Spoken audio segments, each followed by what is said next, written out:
The onslaught of the Sith Empire was an event unlike any other in the history of the Republic. The Sith materialized from nowhere and launched an offensive of colossal proportions. Horrifying reports from the Outer Rim seemed to portend the utter destruction of the Republic. The rapid onset of galaxy-wide terror and panic was part of the Sith Emperor's meticulous calculations. His plan was flawless. Sith battlecruisers first appeared on the fringes of the Tingle Arm. Unaware of the ship's origins, we dispatched a diplomatic convoy with a small starfighter escort. The Emperor wanted us to witness the full might of his forces before he attacked. The diplomats had just enough time to transmit images back. Then they were annihilated. Immediately thereafter, the Sith began a full assault on the Republic allies in the Aparo sector, which fell before the Republic fleet even arrived. Then our allies turned on us. The Sith had secretly established puppet governments on Belkanon, Serpenau, and Ruria.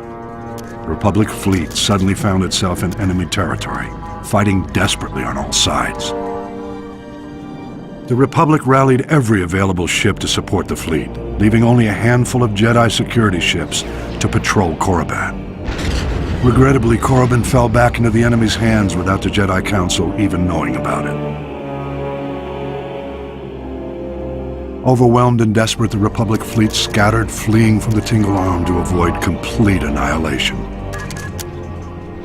Elsewhere in the Outer Rim, the Sith staged more targeted strikes, destroying our shipyards in the Sluy sector, blockading the Rimma trade route, and seizing control of the rich resources of the Minos cluster. Confused and in complete disarray, Republic forces were unable to respond. Republic leaders and members of the Jedi Council arranged an emergency meeting in the Senate to prioritize the galaxy's defense. But the session quickly became mired in politics. Irate senators stormed out in protest over decisions which left their representative sectors exposed to attack.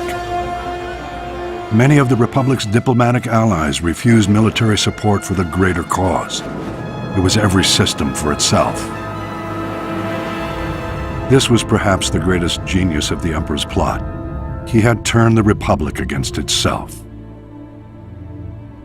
While the Republic played politics, the Emperor used the time to reconfigure his forces for the long push into the galactic core. All might have been lost in those early years had individual Jedi Masters and Republic military leaders waited for the Senate's orders. By taking matters into their own hands, they managed to slow the Empire's advances. The attack of the Sith Empire was the most well-orchestrated and carefully coordinated military maneuver in the galaxy's history.